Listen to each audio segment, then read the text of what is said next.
Or, oh, how that woman could cook her food with like grand opera sound. Why, you could give her dining room table one look, right away you gain 7 pounds. A sick man could eat himself well pretty quick. And when he got well, he ate himself sick. And her pies, without question, would cure in dyspepsion. Ah, God, how that woman could cook. Hi everybody and welcome to my kitchen. Today's episode is crackers. First and most importantly, graham crackers. If you saw Deanna's banana cake episode, you heard me mention the joy of leftover frosting and the many things you could do with it. I had frosting, I had Nutella, and no graham crackers. So that's what we're cooking first today. To make these graham crackers, it's really easy. It doesn't take a lot of time. No preservatives. You know what you're giving your family. So here's the ingredients you'll need.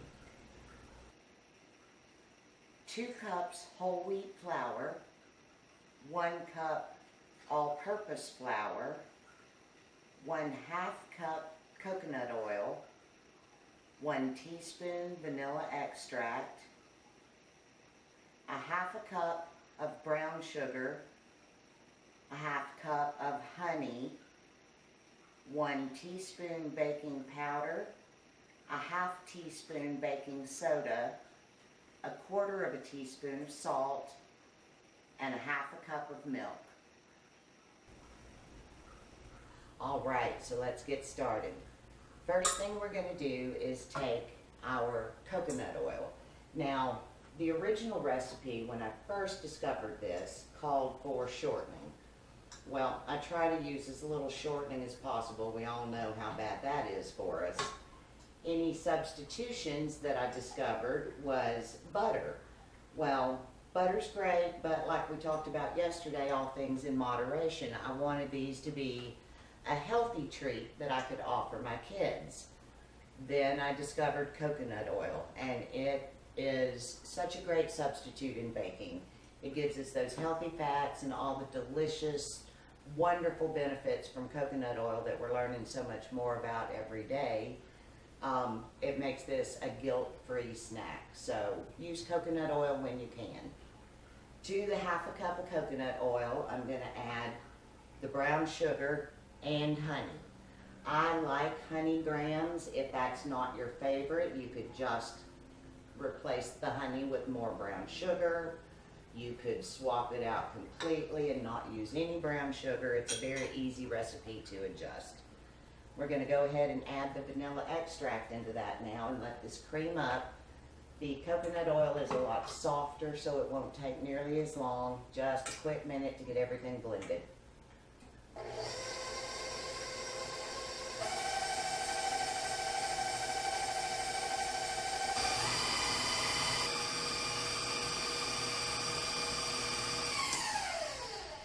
Alright, that's got everything all mixed in, scraped down the sides.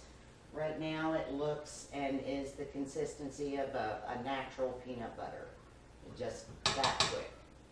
So next we're going to take the 2 cups of whole wheat flour and 1 cup of all-purpose flour. I was really surprised to learn that graham crackers were so simple. They're basically just a sweet wheat cracker. So jump in and try it. You're going to be very happy. A little bit of salt,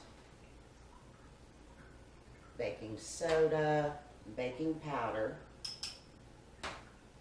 Get that mixed up a little bit. Then we're just going to add this and the milk alternately into the batter. You might see, depending on the day, that you need a little more milk. You might need a little less milk even. It depends on the humidity, how heavy a hand you have when you're measuring the flour. So just keep that in mind. Again, recipes are guidelines, not carved in stone. So we'll add about half the flour and about half of the milk and see what we need to do from there.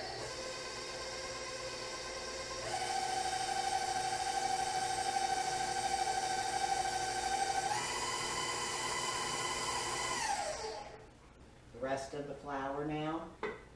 I've had so many flour explosions. I try to remember to just turn the mixer off first. Saves a lot of mess and embarrassment, especially if the camera's running. And the last of the measured milk, like I said, we may need a little more. It's going to be a firm dough. It's not going to be real soft. You can already smell the honey.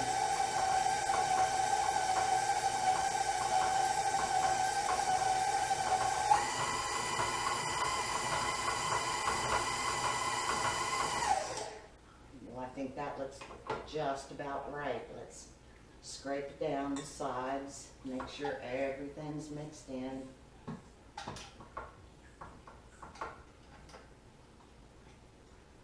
And it looks good. So just that easy, just that fast, graham crackers. This is something you can make in the evening at the end of the day.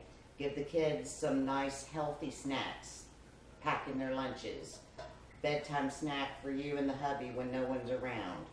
You know, it's just good to know that you can provide good food for your family and friends and the people you love with not a lot of effort.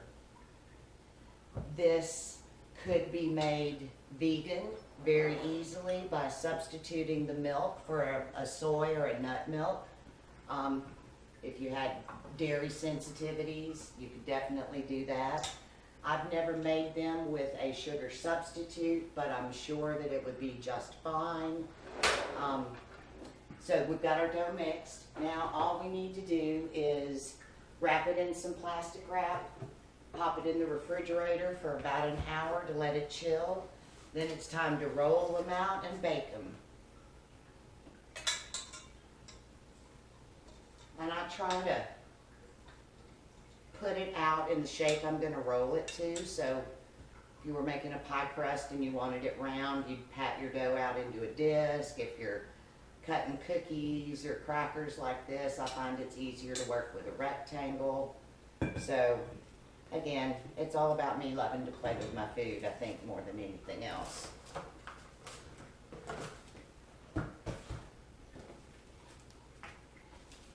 Now we'll just get this wrapped up, pat it out.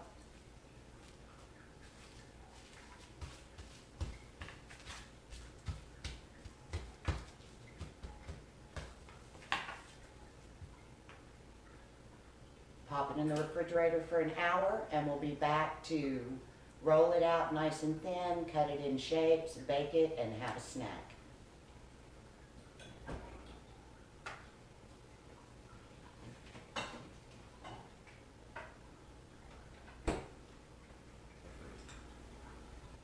All right, the dough for our graham crackers has been in the refrigerator for about an hour, so now it's time to roll it out, cut it out, and get them baked.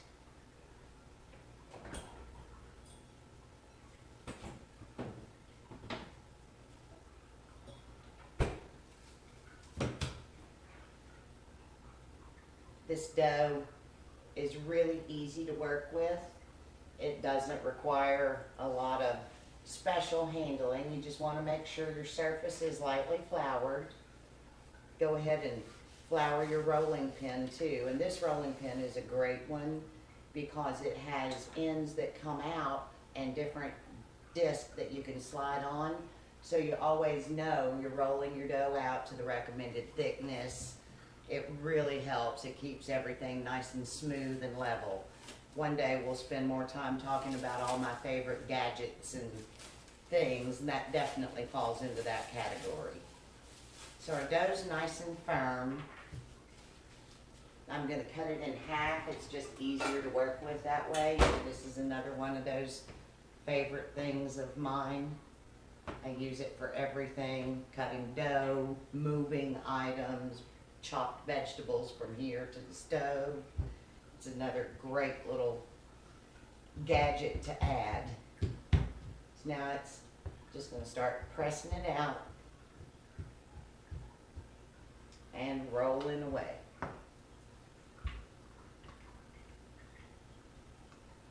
You want to get these really thin, 1/8 of an inch is probably the best. They're only going to take about 10 to 12 minutes to bake. I've already got the oven preheating to 350 right now. You just want to add a little flour as needed. You don't want things to stick. Now, I always bake on parchment paper. It just saves so many heartbreaks. I don't know how many times before I discovered parchment paper that I would spend a lot of time and a lot of effort making something wonderful only to find it had stuck to the pan. So parchment paper is another great thing. It also takes a little more of the oil out of the food. You don't need to grease a pan with parchment paper. It just doesn't stick. So in place of greasing or spraying with non-stick spray, I just use parchment paper. So we're almost rolled out here. The oven just let me know it's preheated.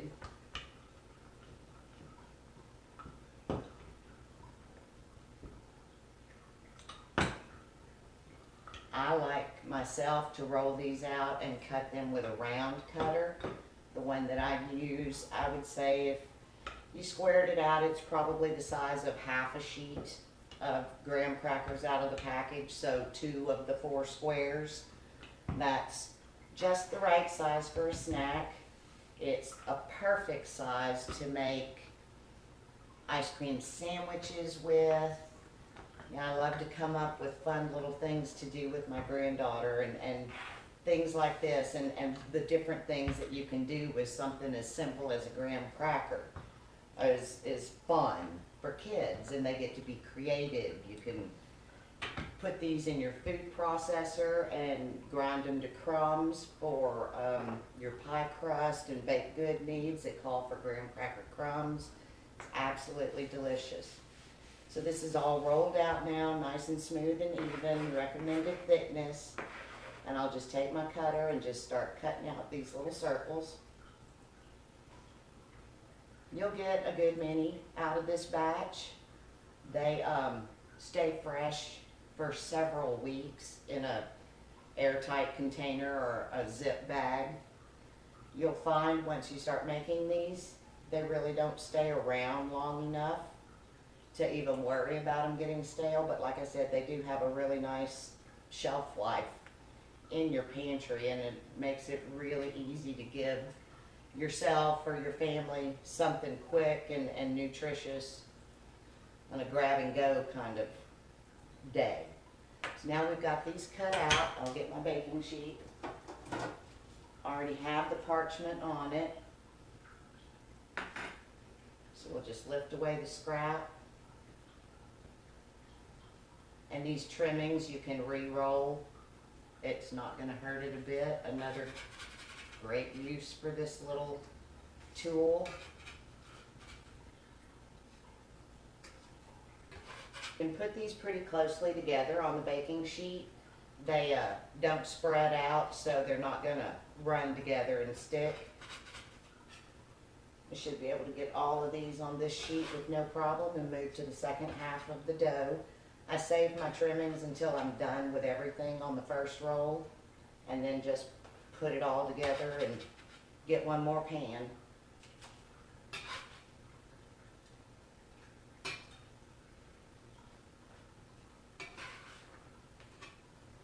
All right, the last step before we pop these in the oven is to just take a fork, pierce them a couple of times, just kind of ensures that we don't get any air bubbles in it. Also makes them look a little more like what we're used to seeing. Just 3 or 4 times around with a fork is all you need. And we'll get these in the oven and roll out the rest and be right back.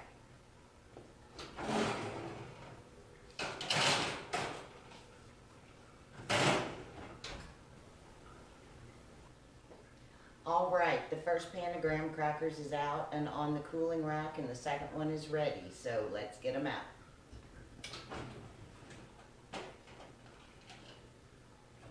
It smells so good right now. Honey and sugar. So we're just going to go ahead and get these over on the cooling rack. I'm gonna get them out of the way and we'll get started making our cheesy bites. I decided I was gonna give Mike a happy hour at home today so we can sit down and relax, have a bite, and share our day. So I'll be back in just a few minutes with cheese crackers. Well, we couldn't wait for a bedtime snack. We decided to have an afternoon break.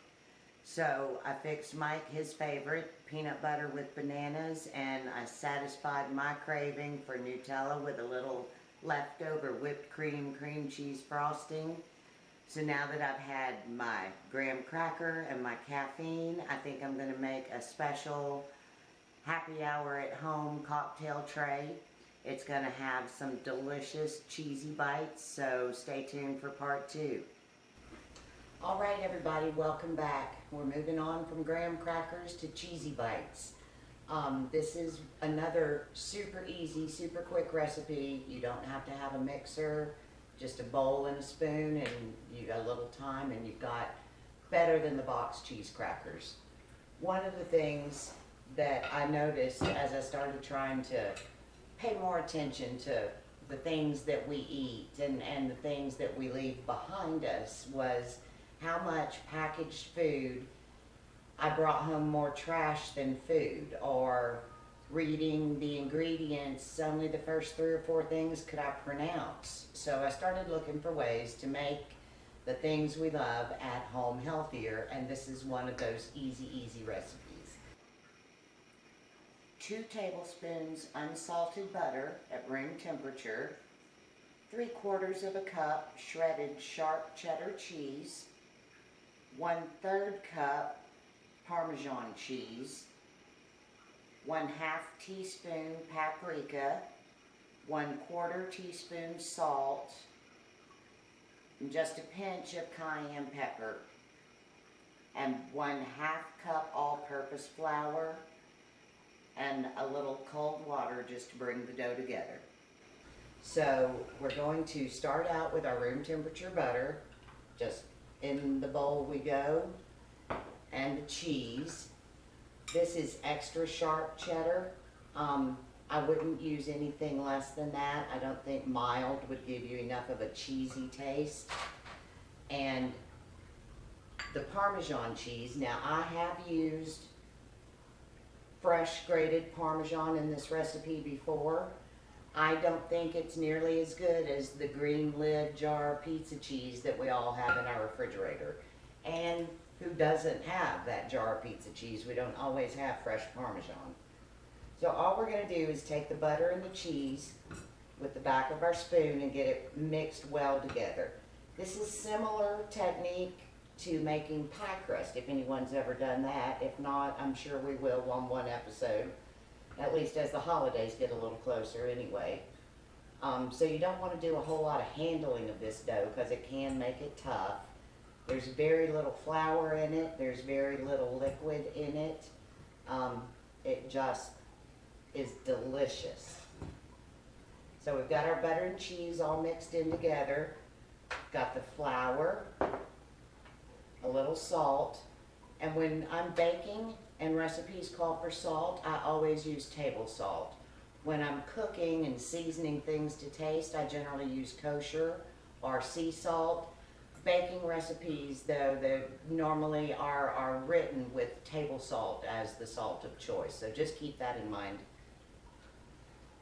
The paprika, I use smoked paprika solely. It is just that little extra added bit of flavor that just makes you go, oh, this is delicious.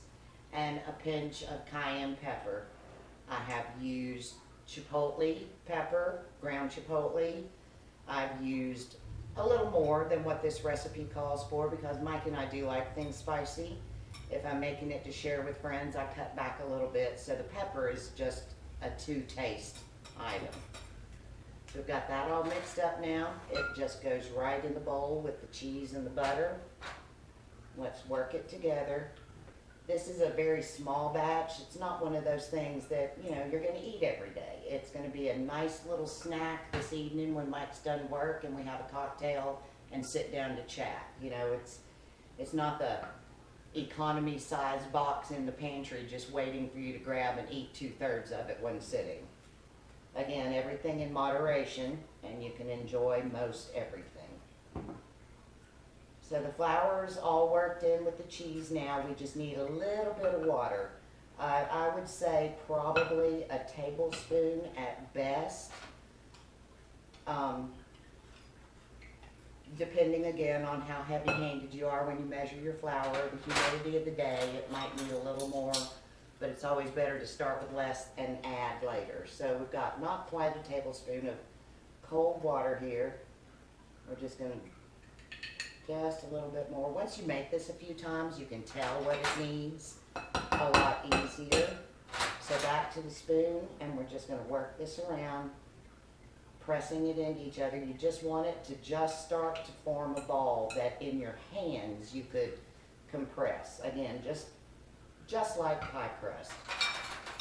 And we're going to need a little bit more water in this.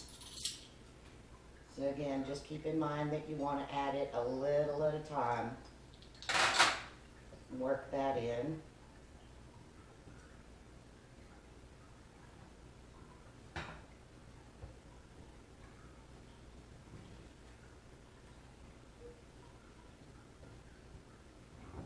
You want to be able to reach in, feel your dough. If you pinch it together, does it hold together?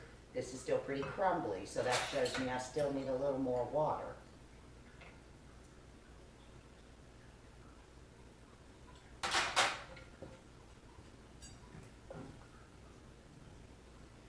And I was reminded this morning when I was talking with my mother that I should share with you guys that we do have a live studio audience every day filming these shows. At any given time, you'll see one of our 7 rescue cats. We do have 5 cats now with our newest 2 members that we adopted last month, and 2 senior citizen dogs. So the window to my right is the cat's basking spot. You'll see them. They're probably there now because they just got some catnip a little earlier. A dog's tail could come through at any minute. You never know what you'll see in my kitchen. That's part of the fun. All right, so we've got this all mixed up now, and you see if you come in here with your hands and you smish it together, you've got a nice ball. That's what you want. You don't want it to be real wet, but you don't want it to be too crumbly either. So I'm going to just press all this together, and this needs to get chilled. Again, just like the other cracker, the graham cracker. We're just going to chill this for about 30 minutes because it's not near the volume of dough, and then we'll be back to roll it out, and then snacks will be ready, both afternoon cocktail snacks and midnight snack for later.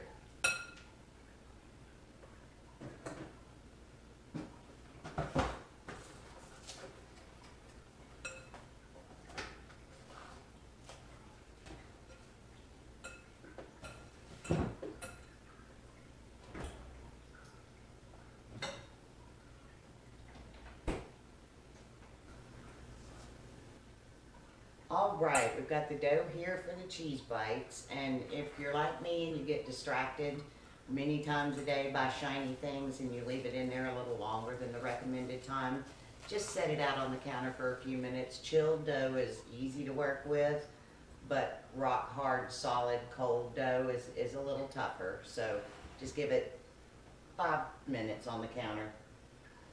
So we're going to just lightly flour the surface again. This is a really dry dough, so you don't want to use a lot of extra flour. You just want enough to keep it from sticking.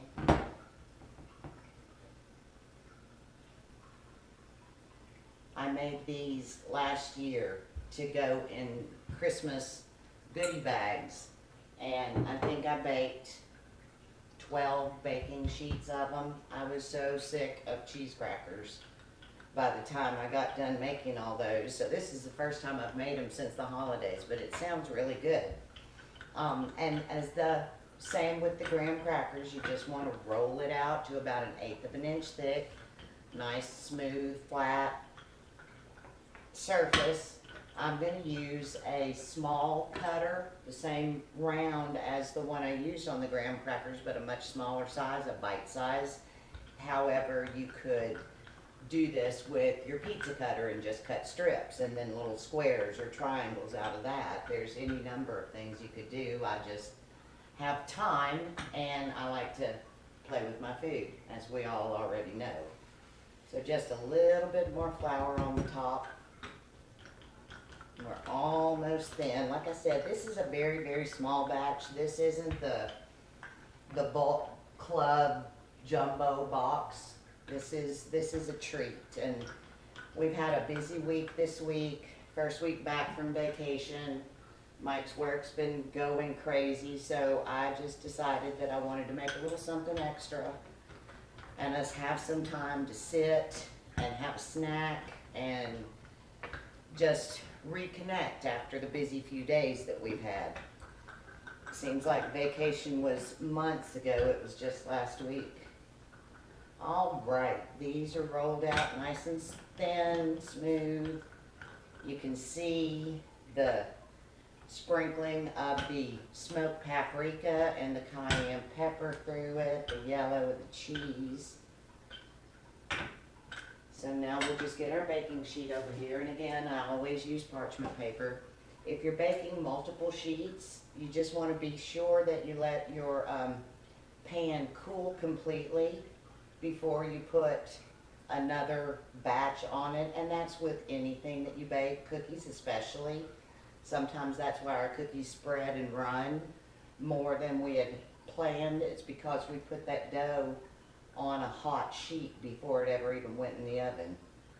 So I'm just going to keep cutting these little flowers out, and then we'll get them baked and we'll have happy hour at home. All right, we're back. I've got my baking sheet loaded. This is the whole batch of dough. You can see I've got them packed pretty tightly, but they're not going to spread. These actually kind of shrink a little bit. I've just taken a salad fork and I'm piercing them just a couple of times with that. It's an extra step. If you don't want to do it, they're going to puff up. What's so bad about that? I think I kind of like them puffy sometimes, so again, I have time to take a few extra steps, not because I have to, but because I like playing with my food.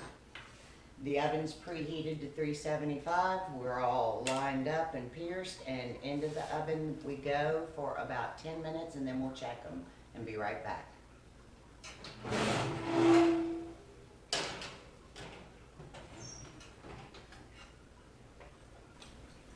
All right, the timer's gone off.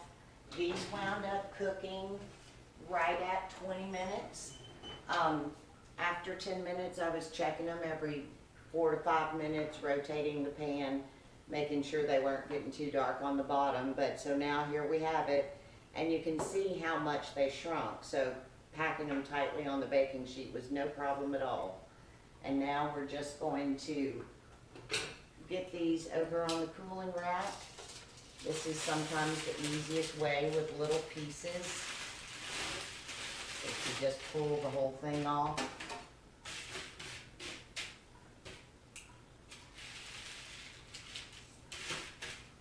Now we'll let these cool for a little bit, and then it's going to be happy hour at home. All right, it's the end of this episode and the end of a long, hard day. So I've got cocktail hour here. Happy hour at home. We have some dried cranberries with pistachios, some olives, and our cheddar bites. I really hope you try these 2 recipes from today and keep coming back to Gina's Good Looking Cooking for more.